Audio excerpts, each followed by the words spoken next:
नमस्कार दोस्तों, हमारे YouTube चैनल नेशनल हिस्ट्री में आपका स्वागत है। आशा है कि आपको यह वीडियो और कहानी पसंद आएगी। कृपया लाइक और सब्सक्राइब करना न भूलें। आज बात करेंगे भारत में समता की प्रतिमा 11वीं शताब्दी के वैष्णव संत रामानुजाचार्य की हैदराबाद में स्थित 216 फुट मूर्ति के बारे में। इसे रामानुज प्रतिमा भी कहते हैं। ये हैदराबाद के मुचिंतल में चिन्ना जीआर ट्रस्ट के परिसर में स्थित है। इस मूर्ति को उनके जन्म के 1000 वर्ष के उपलक्ष्य में बनाया गया है। इस पर 1000 करोड़ की लागत आई है। संत भगवद रामानुज का मानना था कि भगवान की दृष्टि में सभी लोग समान हैं और भगवान सभी को समान रूप से प्यार करता है। उन्होंने उस समय वर्ग, जाति और लिंग के आधार पर समाज में व्याप्त असमानताओं का विरोध किया। तमिलनाडु के हैदराबाद में रामानुजाचार्य स्टैचू ऑफ इक्वालिटी जी की मूर्ति का निर्माण किया गया है। इस मूर्ति की लंबाई 216 फीट है। बैठने की मुद्रा में ये दुनिया की दूसरी सबसे बड़ी मूर्ति है। इस मूर्ति को स्टैचू ऑफ इक्वालिटी के रूप में वर्णित किया गया है। रामानुजाचार्य की इस प्रतिमा की स्थापना हैदराबाद के बाहरी क्षेत्र में स्थित मुचिंतल गांव में श्री चित्रा जीयर स्वामी आश्रम के 40 एकड़ के विशाल परिसर में की गई है। इस प्रतिमा की स्थापना 11वीं सदी के वैष्णव संत रामानुजाचार्य की 1000वीं जयंती के मौके पर की गई है। इस प्रतिमा का निर्माण चीन के एरोस्पन कॉर्पोरेशन द्वारा सोने, चांदी, तांबा, पीतल और जस्ता के संयोजन वाले पंचधातु या पंचलोहा से किया गया है। इस प्रतिमा के लोकार्पण के लिए 5000 से अधिक वैदिक विद्वानों ने महायज्ञ किया। यह अपनी तरह का दुनिया का सबसे बड़ा यज्ञ है। रामानुजाचार्य कौन थे? रामानुज का जन्म श्री परम्बुदुर, वर्तमान जो तमिलनाडु में 1017 ईस्वी में हुआ था। ये एक वैदिक दार्शनिक, समाज सुधारक और वैष्णव परंपरा के सबसे महत्वपूर्ण प्रतिपादकों में दुनिया भर में प्रसिद्ध हैं। इन्हें इलाया पेरुमल के नाम से भी जाना जाता है, जिसका अर्थ है दीप्तिमान। श्री रामानुजाचार्य का देहावसान 120 वर्ष की आयु में 1137 ईस्वी में तमिलनाडु के श्रीरंगम में हुआ। इसे स्टैचू ऑफ इक्वालिटी क्यों कहा गया?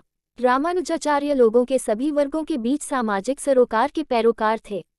उन्होंने मंदिरों को समाज में जाति या वर्ग की परवाह किए बिना सभी के लिए अपने दरवाजे खोलने के लिए प्रोत्साहित किया। यह ऐसा समय था जब कई जातियों को मंदिरों में प्रवेश करने के लिए मनाही थी। इन्होंने शिक्षा को उन लोगों तक पहुंचाने का कार्य किया जो इससे वंचित थे।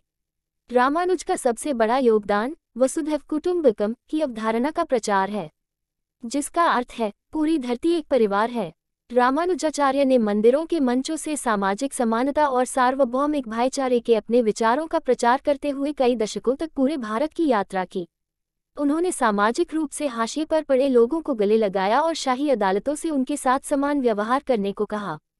रामानुजाचार्य ने ईश्वर की भक्ति, करुणा, विनम्रता, समानता और आपसी सम्मान के माध्यम से सार्वभौमिक मोक्ष की बात की, जिसे श्री वैष्णव संप्रदाय के रूप में जाना जाता है। वैष्णव संत चिन्ना जीयर स्वामी के अनुसार स्टैचू ऑफ इक्वालिटी को रामानुजाचार्य के सामाजिक दर्शन पर पूरी मानवता को गले लगाने के संदेश को फैलाने के लिए डिजाइन किया गया है। श्री रामानुजाचार्य का महत्वपूर्ण योगदान। रामानुज ने भक्ति आंदोलन को पुनर्जीवित किया और उनके उपदेशों ने अन्य भक्ति विचारधाराओं को भी प्रेरित किया। जब रामानुज नवोदय युवा दार्शनिक थे तब से ही प्रकृति और उसके संसाधनों जैसे हवा, पानी और मिट्टी के संरक्षण की उनके द्वारा अपील की गई। रामानुज को अन्नमाचार्य, भक्त रामदास, त्यागराज, कबीर और मीराबाई जैसे कवियों के लिए प्रेरणा और आदर्श माना जाता है। इन्हें पूरे भारत में मंदिरों में किए जाने वाले अनुष्ठानों के लिए सही प्रक्रियाओं को स्थापित करने का श्रेय दिया जाता है, जिनमें सबसे प्रसिद्ध तिरुमला और श्रीरंगम हैं।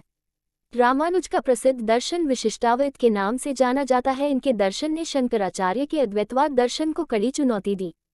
रामानुज के विशिष्टाद्वैत दर्शन के अनुसार जगत और जीवात्मा दोनों कार्यतः ब्रह्म से भिन्न है, फिर भी वे ब्रह्म से ही उद्भूत हुए हैं और ब्रह्म से उनका उसी प्रकार का संबंध है जैसा कि किरणों का सूर्य से है। रामानुज के इस सिद्धांत में आदि शंकराचार्य के मायावाद का खंडन किया गया है। शंकराचार्य ने जगत को माया मानते हुए इसे मिथ्या बताया है, जबकि रामानुज ने अपने सिद्धांत में ये स्थापित किया है कि जगत भी ब्रह्म ने ही बनाया है, परिणामस्वरूप यह मिथ्या नहीं हो सकता। रामानुज ने वैदिक साहित्य को आम आदमी तक पहुंचाने का कार्य किया। श्री रामानुजाचार्य ने नवरत्नों या 9 ग्रंथों की भी रचना की थी। उनके सभी ग्रंथ संस्कृत भाषा में हैं। आशा है कि आप भारतीय आगामी परियोजना के बारे में अज्ञात ज्ञान का आनंद लेंगे। कृपया अधिक रोचक वीडियो के लिए हमारे चैनल को लाइक और सब्सक्राइब करना न भूलें।